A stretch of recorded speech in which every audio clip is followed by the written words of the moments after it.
We are live, Collin Dayley, and Right. I'm here. All right. Welcome, everybody, to another edition of It's Time to Lead Different podcast with me, Collin Dayley, CEO of Circle Leader, and my partner and leadership genius, Dave Clare, who CEO of Circle Leadership Global. And Dave, welcome back. It's been a couple of weeks. Yeah, thank you. Yes, it's been a challenging time, but glad to be back. Yeah, very excited. And I have two excited puppies in my office here today too. So you never know, we might get them involved in this call at the rate they're going. Yeah, well, maybe they can share some wisdom, if not some levity. But yes, because we do need some unconditional love in the world today, and that's what dogs are famous for. So there you go. Yeah. So today we wanted to have a conversation about come back and talk a little bit about leadership and AI and sort of the intersection and how that topic is evolving, and because it is evolving so quickly, the technology itself, and like seems every day there's some new app or new strategy or new new way to use or to think about AI, and virtually everyone, other than all the other stuff that's going on, the question mark about how to actually implement AI into our businesses is fast becoming one of the critical questions that we have to answer. So I'm wondering, since you are the author of Humane, a book about this subject specifically, maybe you could share a couple of key points, and let's talk about it, and explore some of the ways that maybe as a leader we can think and build systems around merging our approach with the new technology and AI.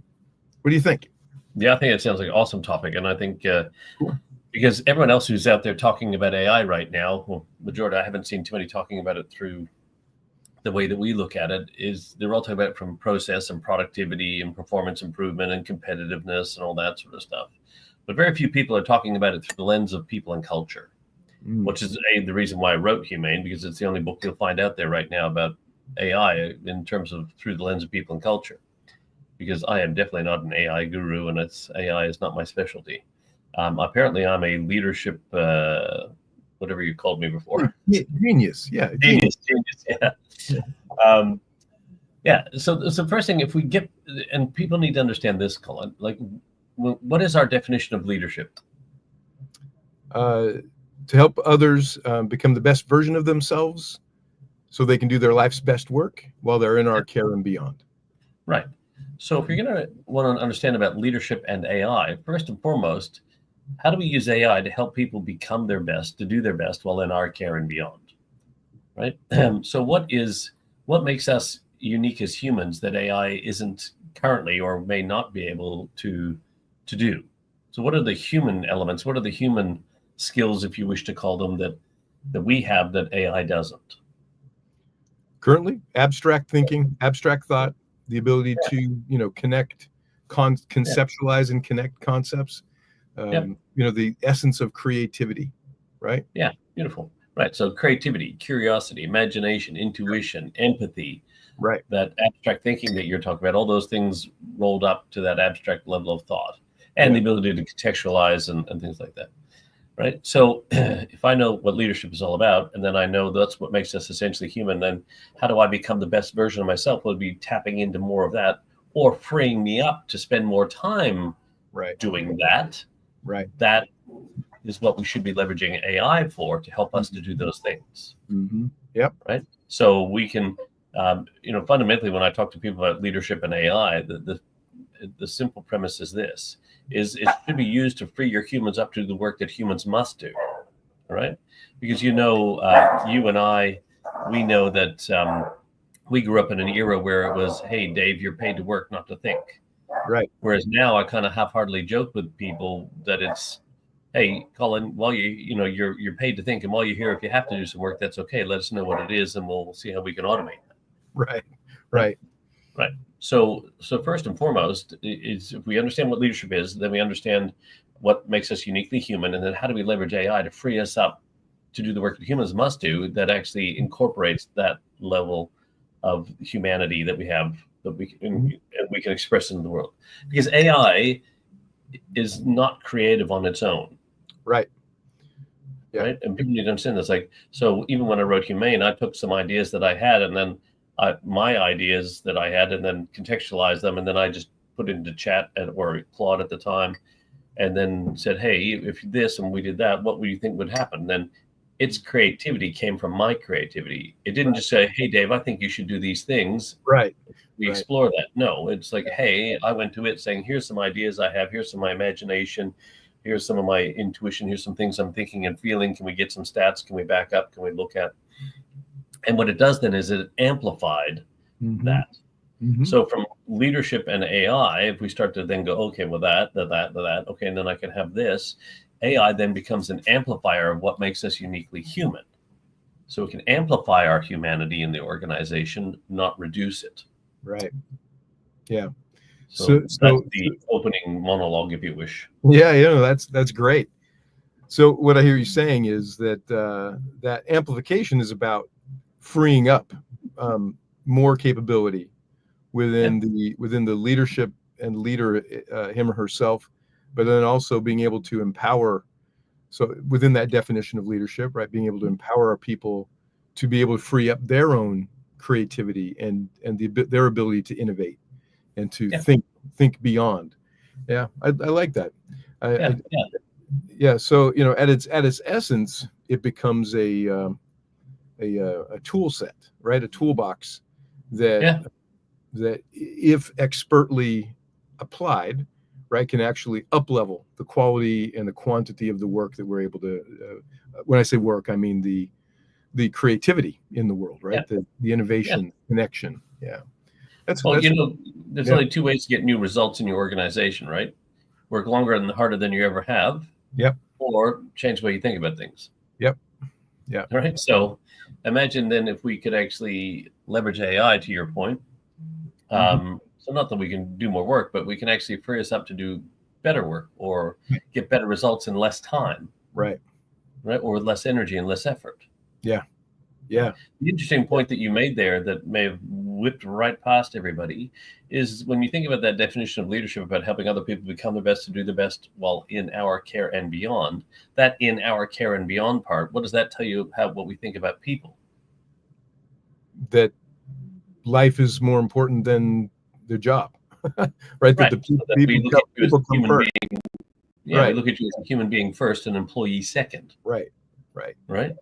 So then we also firmly believe that we should have resources for our humans, not humans as a resource in our organizations, right? Absolutely. So we've been treating humans like a resource for so long that we even named a department after them.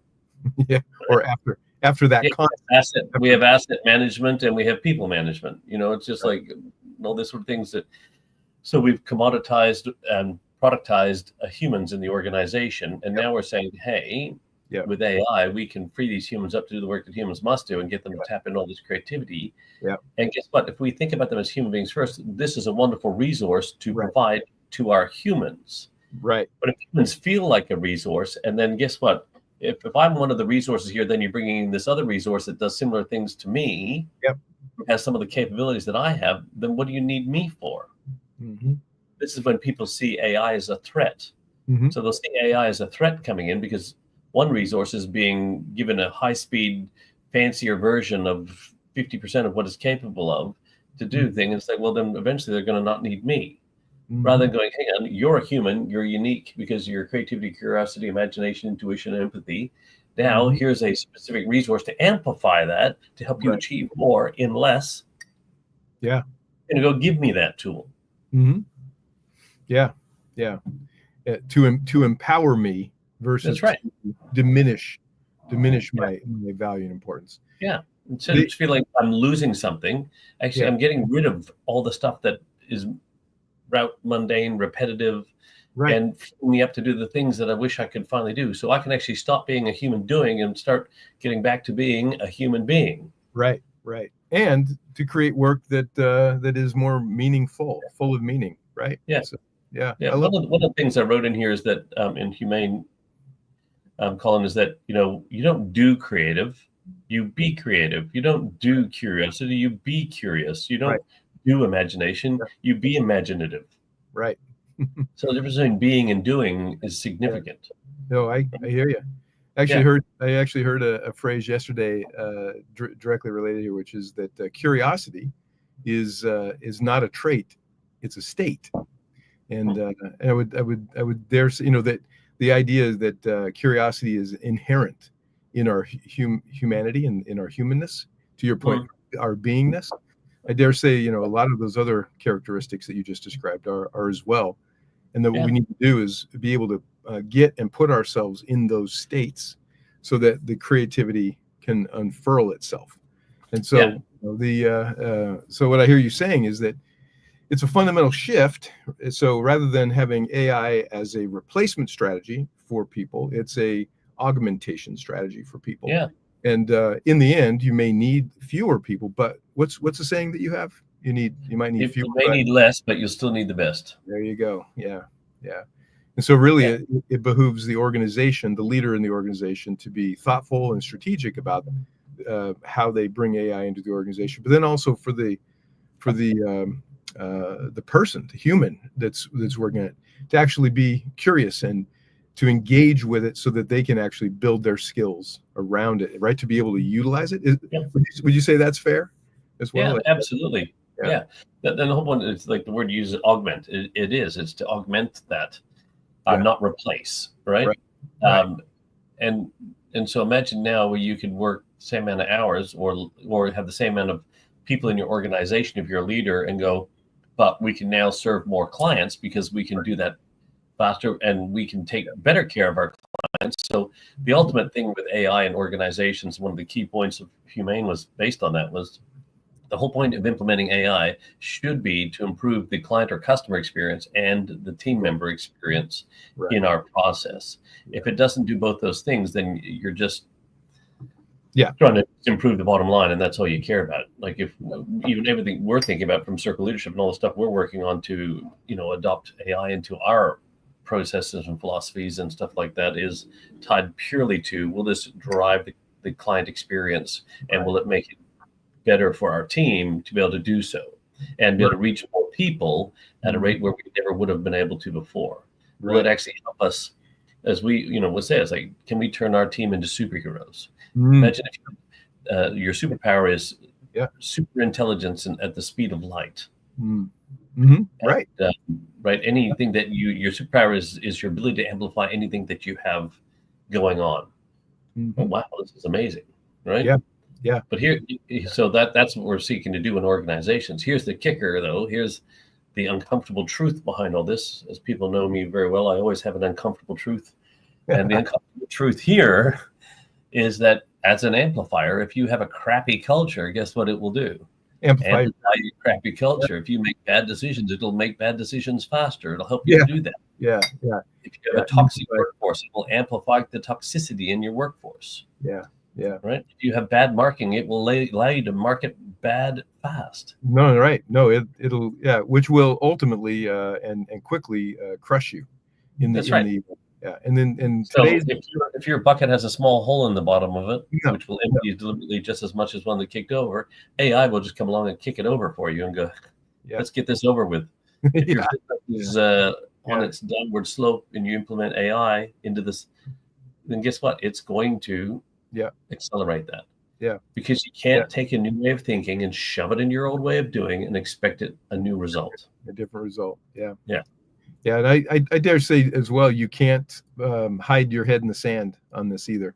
So, if you have a business that's equally as bad. That's equally as bad. Right. Yeah. Well, I'm just not gonna participate. We're just gonna keep doing business as usual. Yeah. You'll be supplanted by a company that can actually create those experiences, and AI will be part of that. So. Your business at the rate that it may be declining, you're going, oh, well, look, I'd rather a slow death of my business, and I'm just going to do nothing. Right. Well, guess what? When you're having a slow death, but then everyone else around you is accelerating, you're actually falling further behind. You might as well just accelerate that crap and get it over with now. Yeah. Right. Like, sorry. Yeah. But, like it's tell the truth. Yeah. Tell the truth. Yeah. So like, this, but you've got to find a way to bring AI into your business. But in order to do that, you got to get your cultural framework right in place. Right. Because also here's the other point about AI that most people miss is that it should follow the exact same rules as the human beings in our organization. Mhm. So, and this is why if you don't have those things in place, it will make decisions based on whatever it wants to, Right. or you'll have to micromanage it. Now you're going to digitally micromanage. Can you imagine that? No. Like you're micromanaging every human in your organization because you don't trust them to make decisions or you don't have the tools in place and stuff for them to do so. Right. Now you're implementing AI, and now you've got to micromanage AI on top of that. Right. Yeah. No. It's an impossible task ultimately. So you need to actually, to your point, need to set it up properly, train it properly. You also need to build the right level and the right or an appropriate level of governance, right? So that you're not. I heard a story recently about I think it was Samsung, right? That had an internal data breach because of like they lost development plans because they put them in. That was years ago. Yeah, when AI first ChatGPT, that they put it into there to try and help with one of the codes, and they actually uploaded their proprietary coding into OpenAI. Right. Which then just freed it into the world. So it's we need to be really careful about that. Right. So, but to your point, right? Oh, so go ahead. No, go ahead. Yeah. No, as I said, to your point, you need to be thoughtful. It needs to be strategic, and it needs to be coordinated with. And you said the rules of your business, and so let's talk about the rules of your business. Where and how do, from our point of view and perspective, where do they live, and how do we actually connect the dots? Right. So when we work with leaders and organizations, if you want to have your people empowered to make smarter decisions, you want to have them be able to understand why I come to work every day beyond a paycheck, and I want to feel empowered to make smarter decisions, and I want to know what the end game of this is, and I want to know what the business we're building is, and I want to feel connected to strategy and all these things we hope for to attract the right talent, to retain the best talent, to help people understand when I'm doing this, what it means to the greater plan of the organization, and I have some sense of meaning to my work. Those frameworks that we obviously have to help put in place in terms of our purpose, our values, our vision, and our mission, and build those corners of our jigsaw puzzle and fill in the edges and go, okay, team, complete this puzzle. We now know what here it is. Everything inside this, all these pieces, we can do whatever you like. Anything that doesn't fit in that puzzle is a no. Anything that fits, let's all work together and find out how best to finish this puzzle off together. And then all we have to do is coach our teams to a better yes, right? So in AI world, it's the same thing, because you can't build your AI factory of all these AI agents or digital twins that are going to do all these things, are going to work with your humans and have them work on a open book of whatever they want. If the humans have to follow this, like every decision has to be filtered through purpose, has to make sure it doesn't reject our values. It has to make sure it moves us towards the world we see. It has to make sure that it helps us build the organization that we need. It has to be able to assess, is that something more important in 3 years, 1 year, or more than what we're doing in 90 days? You have to set all those frameworks up and all those decision-making filters in your organization for your AI. So it has to work under the same rules, the playbook for your organization on the same page as the humans. You can't have your AI on another page and your humans on one page and go, hey, we've got everything on the same page, except for AI, it runs wild. It just does its own thing. So you need to have like as we know in our organization, that I'm the guardian of the philosophies and principles in which our organization was founded, that I have to make sure that the AI and all of us as a team don't go outside those philosophies and principles in which we believe to be true for our organization. So we've got to make sure our AI follows the same rules. Yeah, that's good. That's great. Most people don't think about that. No, they don't. And a lot of small, mid-sized businesses don't even know how to do that. And that as far as how to actually implement and set that up. And this is not a conversation about that, but it's fast becoming much easier than it was even 6 or 7 months ago. So it's something, if you're listening, I mean, again, it's a separate conversation, but it's not rocket surgery, as they would say. And you already have all of the intellectual property, all of the content, that you can actually train your AI. And if you've been in business for, any length of time. but it's Yeah, well, we've got our own philosophies and principles document that we have. So anytime, even just using LLM, because AI is not just LLMs, right? Nope. It's just the most popular version of it currently. Yep. But that we upload every time we're doing anything using an LLM to help us create or think or process or draft, content or anything that we might be working through. It has to reference everything that's in that document. It has to think through the lens of what's on that document, that file that has that, so that it's already thinking through that lens, like no different to how I would. If I'm sitting there going, oh, hang on, how does this fit with our purpose? Does this, our philosophies also on, the world of evolving the world of work? Yeah. Humans first and delegating outcomes and coaches and bosses and all these philosophies we have. It has to think through the lens of those same philosophies and principles as we do. Right. So we have a document made up already that anytime we do anything, we can just load it in there, go referencing this document and how this we need to look at this and how would we do that? Yeah. I've been hearing a lot of recently about that's the easier. There are other ways to create custom GPTs, in fact, that can actually just house and actually make it streamlined so that custom GPT can be focused on a specific task or set of tasks. Yeah, absolutely. Yeah, I've got ChatGPT, so I've got my own one that. So anytime I want to do any content or anything like that, it already knows my writing style, my speaking style, everything like that, and then so it's designed perfect, just purposely for me for writing content. Exactly. Yeah. It's cool. So it already understands how I think and act, and which is scary, but hey. No, it's phenomenal. Actually, I think. See, again, now this is an opportunity for us to not showcase, but to live our own values and principles and practice what we preach, right? Yeah. So the question mark here is, how do we, as pathfinders and guides in helping our clients find their way through the leadership journey, how do we actually embody and bring, free up our own capacity for creativity and innovation through the use of these tools? So at the very least, I'm telling you a little story. Last week, I needed to do a presentation, and which would have taken me 4 or 5 hours because meticulous. I was able to, with AI, just crank it out. And actually, it did a perfectly fine job. It was amazing. So, even if it did 80% of the work, once again, and it can do it in like you would take half an hour, how many hours to do it, and you can get to do it in half an hour.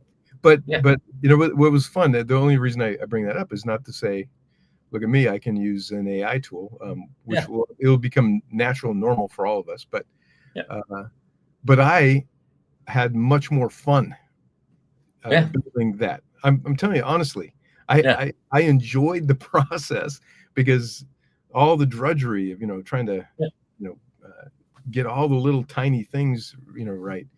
So I was actually able to think conceptually more. So it was. That's right, which is probably where the fun was. Once again, that's where the human. You got to be you. Like I didn't have to spend time to set this, that up, do that. It did all that part for you. Then you could spend more time on the whole creative process and that using your intuitive thought processes and how best to deliver this and contextualize. And that's why it was more fun. So can you imagine actually this stuff actually makes it more fun as well at work? Right. Where to really tap into them. How about that? Right. I mean, I've heard people use the metaphor of a game, for business and for life. Yeah. Right. How can we actually have more fun in what we do? Yeah. So here's another uncomfortable truth, though. Yeah. So you talk about this innately human stuff, right? So as kids, when we're growing up, we're curious by nature, right? Yep. But why? But why? But why? But why? And then what do we do with those kids who keep asking us why? We tell them to quiet down. We try to shut down the curiosity in them. Then they come to work for us, and then we want them they're paid to work, not to think. Now all of a sudden we get this really cool tool that can do all the thinking. So like all the rote things to free up them to do more of the creative, imaginative and stuff. I go, okay, now I want you to tap back into that stuff that I've just spent the last 20 years conditioning out of you. Go for it. And then you're going, what? Yeah. Where's your creativity? Where's your imagination? Where's your intuition? Where did it all go? Yeah. Why aren't you using it? I've given you the tools. Go ahead. Yeah. Well, Yeah. I'm sorry, but you just conditioned it out of me for so long. And so you got to understand as a leader, right? So there's a major project here in Australia, in West Australia at the time, many, many years ago. Probably I think it's like the fourth largest infrastructure project here in all Australian history. And it was the Kalgoorlie to Perth pipeline, water pipeline. So they needed to get water to Kalgoorlie where the gold mines were and all that. And so they built this amazing pipeline, right? And it took forever, billions of years. It's still there today. And there's a bunch of fallacies and stories about it. But the fundamental thing is the day that they turned it on, they're like, no water came out. And they're like, oh my God, this thing isn't working. Right. Because the one thing they forgot to factor in is how long it would take for the water to get through the pipeline all the way to the other end, right? Exactly. Well, then as soon as they turn the tap on, like we do at home, we expect the water to just come rushing out. Yeah. Right. Right. Yeah. So you're going to turn on this pipe. You're going to build this massive pipeline opportunity. You can build this pipeline. You're going to turn the tap on for your team. You're going to go, hey, team, now let's go. Yeah. Don't be upset when none of the ideas first come out. Sure. Yep. No, I 100% agree with you. And I think actually this is a perfect example for this concept of shifting from a bossing managerial culture to a coaching culture. Because 100% it is. This is why this is so important. Right. Because now we actually, in the coaching culture, it's about really nurturing and cultivating. Yeah. When I say cultivating, right, you have to move some material around to get it aerated and to get new, fresh concepts into it. And that's really about questions and being curious and coming at this with the framework of possibility. And and when we model that for our people, then they can start to it gives them permission, a safe space to actually start to operating that way.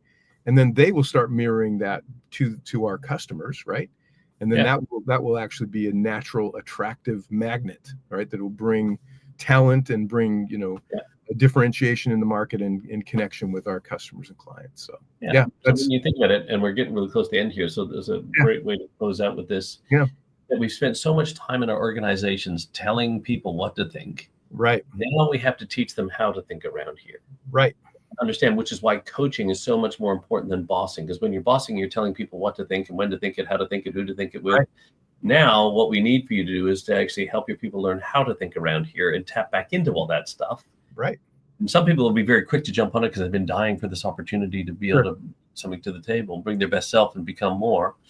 But then, so please understand, leaders out there, and we've done some coach and boss sessions with some of our clients recently, and the most important part of this is it's not when you find the right answer. The magic happens when you find the right questions to ask.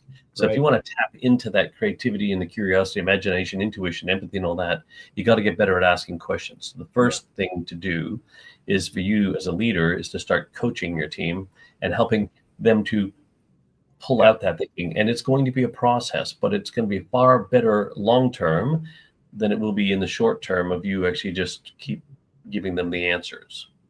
Right.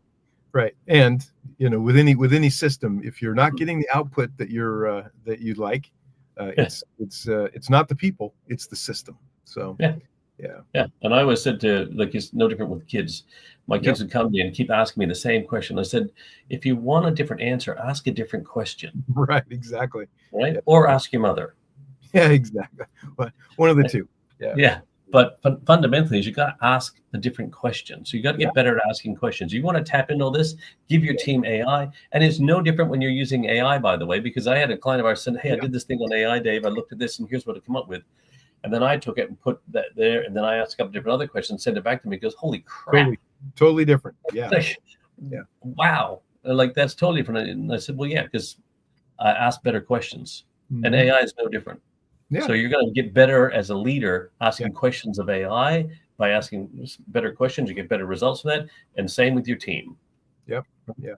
And dare I say, as my final word here, when we ask ourselves better questions, we will open up the possibility for real and substantial sustainable change. So love it. So get your human AI right before you worry about doing all the other AI, and then when you implement AI, people will go, give me that tool because I want to amplify what's awesome here. Yeah. And get the book. Humane. Yeah, yeah. Also, by the way, yeah, humanenetwork.com. Yeah. Cool.